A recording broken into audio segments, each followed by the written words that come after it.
हमारे गांव की है जहाँ पे एक सजातीय लड़की की विदाई हुई थी। उसके ससुर उसकी विदाई करा कर लेके जा रहे थे। रास्ते में सामंतवादियों का गांव पड़ा जहाँ पे जुलाई के महीने में धान की रुपाई हो रही थी। सामंतवादियों ने जबरदस्ती मार पीट कर उससे उनके सभी साथियों से, ससुर से और उस दुल्हन से दिन भर धान की रुपाई कराई।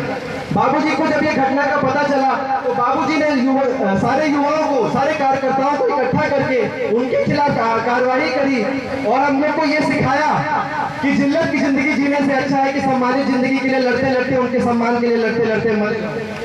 तीसरी घटना हमारे पालनपुर की है, जहाँ के दलित मजदूरों ने जब ये मांग करी कि हमारी रोज की जो मजदूरी है वो 25 पैसे से बढ़ाकर 50 पैसे कर दी जाए, तब सामंतवादियों ने एकत्रित होकर उन दलितों की झुग्गी झोपड़ी जला दी।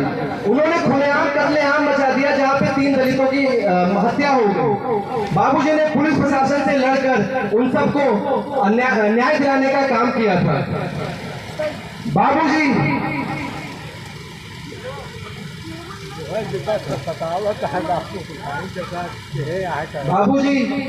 हमेशा शोषितों और पीड़ितों के लिए लड़ाई लड़ते रहे।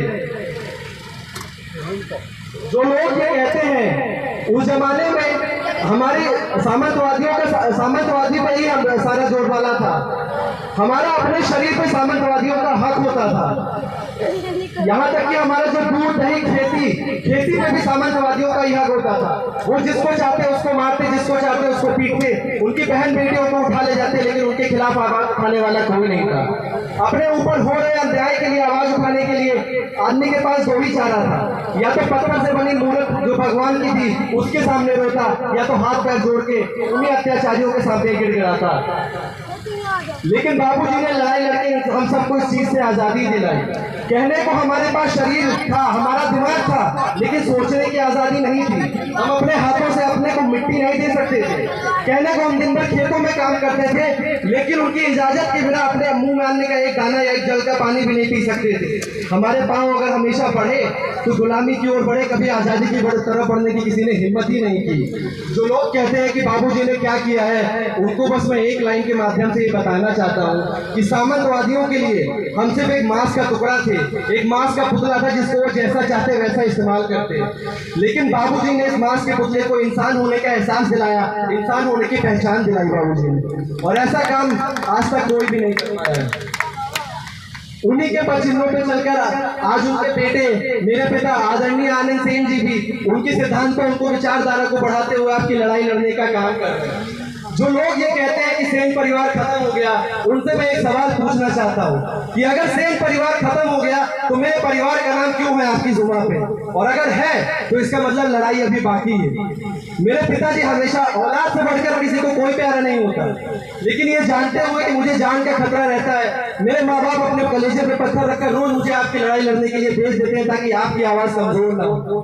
पापा हमेशा ये कहते हैं कि गरीबों का दुख महसूस करो, उनके साथ समय बिताओ, उनके तपस्या का हिस्सा बनो, ताकि जब आगे बढ़ने का मौका मिले तो अकेले आगे मत बढ़ो, हमेशा उनको आगे साथ लेकर आगे बढ़ो। मुझे याद है जब रुदौली विधानसभा का चुनाव हुआ था, जब विधानसभा का नतीजा आया था, तो मैं और मेरा छोटा भाई हम पापा के साथ बैठे हुए थे। मेरा छोटा भाई थोड़ा परेशान था, उसने पापा से कहा कि पापा चुनाव तो गड़बड़ हो गया।